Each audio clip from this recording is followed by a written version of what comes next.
Hello mga ka-DDS, meet Senator Robin Padilla, Vice President Inday Sara.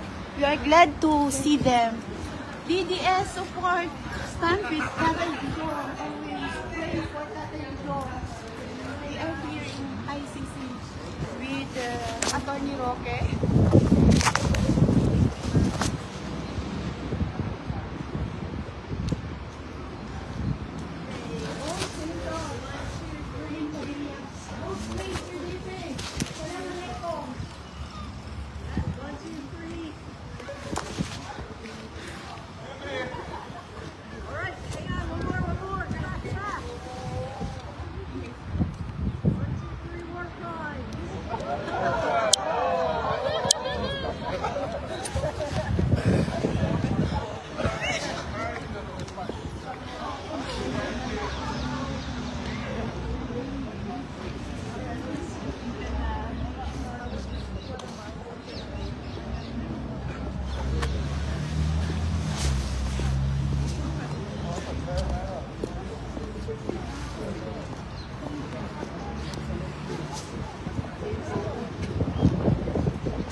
Yes, sir.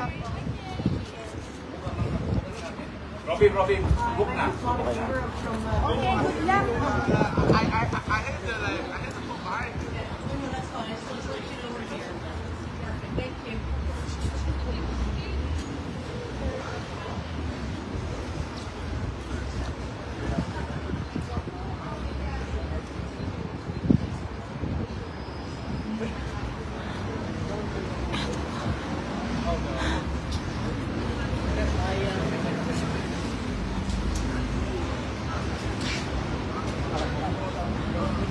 Ayan po si Attorney Roque, si BP, si Robin Padilla.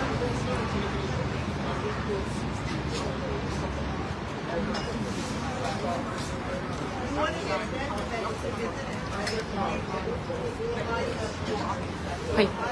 Magandang umaga po sa inyong lahat. Dito tayo sa labas ng ICC Media Center at nasaktuhan po natin ang Vice Presidente. Kasama si Attorney Harry Roque at si Senator Robin Padilla. Napapasok na dito. They were trying to get in. So, nag-antay lang ng konti. Tumukhang ito nga yung para dun sa hearing mamaya na mangyayari ng 2 p.m. It is about 9:09 here in the morning. So, medyo mahaba-haba pa. Pero, yun nga, no? Ayaw nila mag-komento. Nagtanong tayo kung sino pa yung kasama, kailan sila dumating dito, ayaw nila mag-comment. So, re-respetuhin muna natin yung kagustuhan na yon. Pero, ito mukhang nakapasok na sila.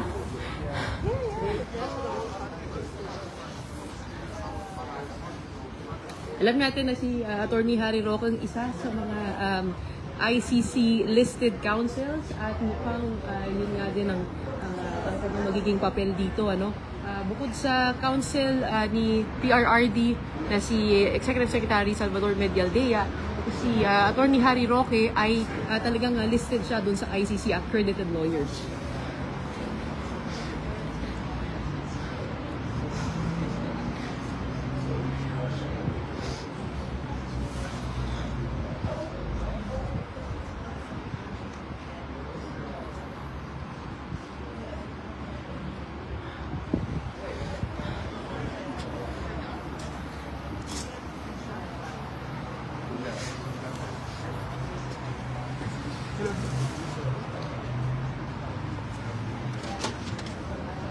Please don't film inside, okay? Okay. Don't film outside the building, but inside. Okay.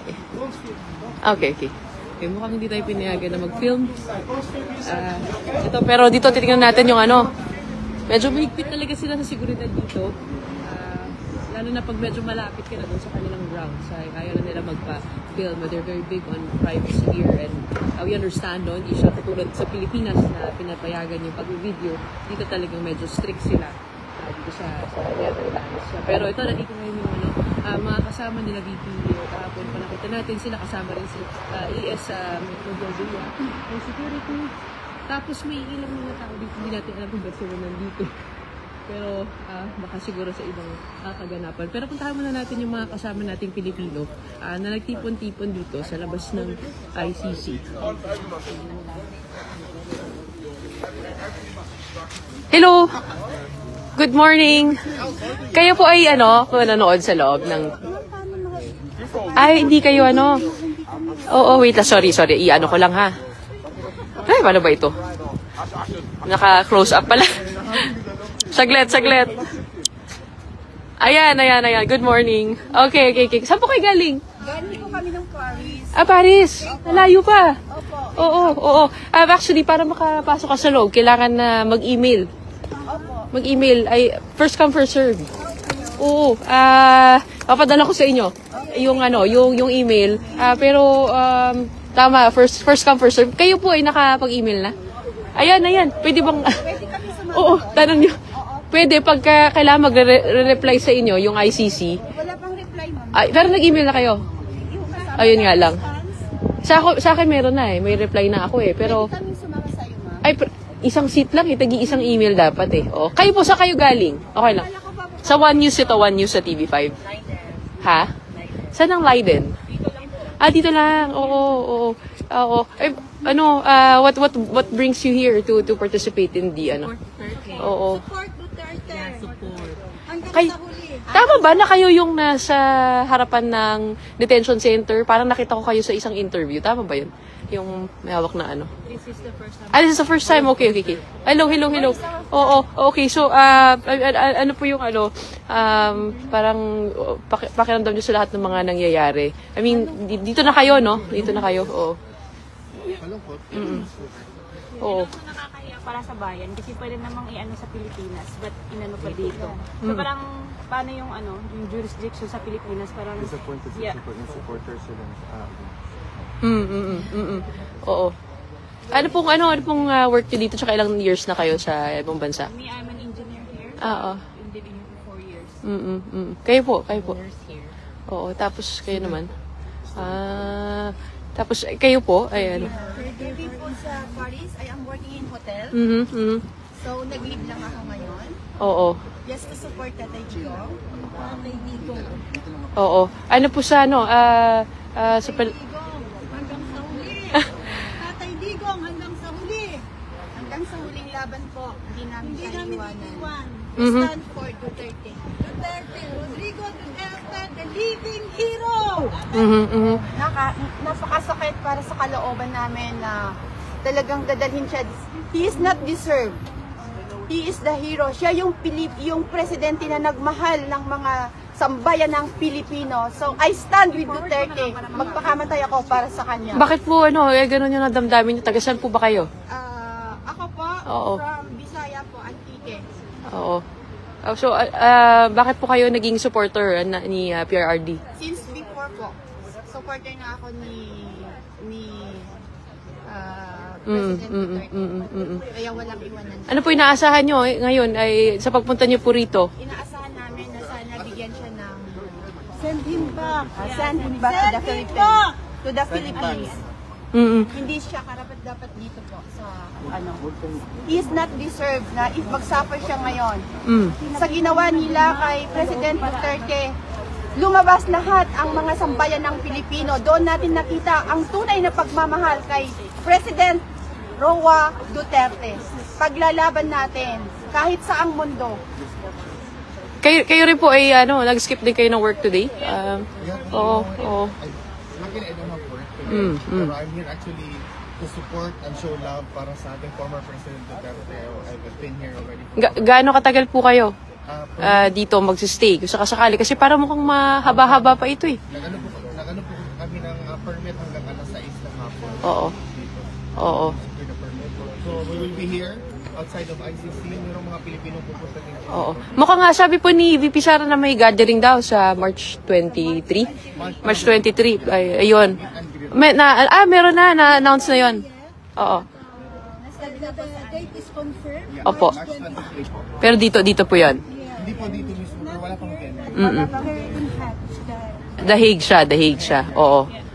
Sige po. Sige, anuin ko muna kayo na any message niya sa mga nanonood sa Pilipinas? Laban lang, Tatay Digong, nandito kami para sa iyo. We're here to thick and thin. You will come out victorious. We will pray for you. Keep up the fight.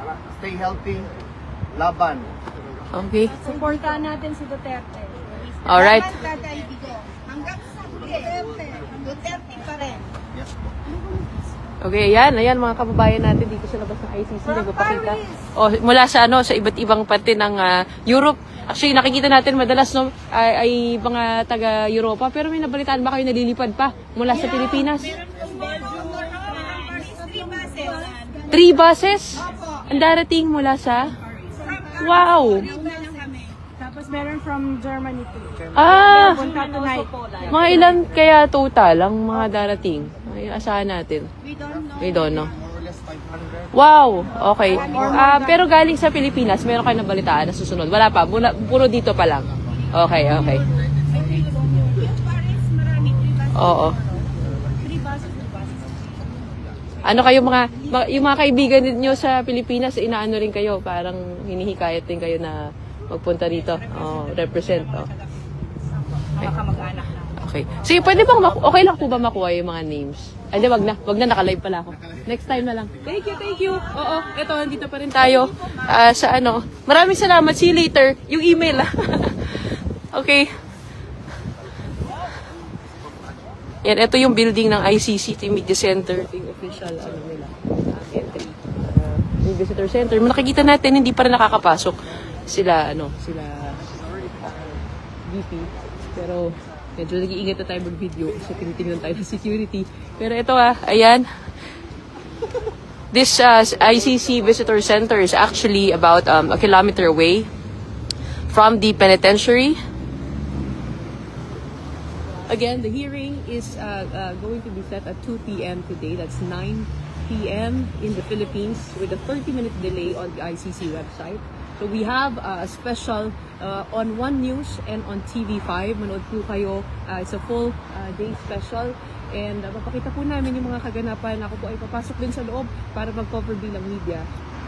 So syempre di natin iiwanan yan. Kahit sa delay for 30 minutes. Abangan po ninyo dito.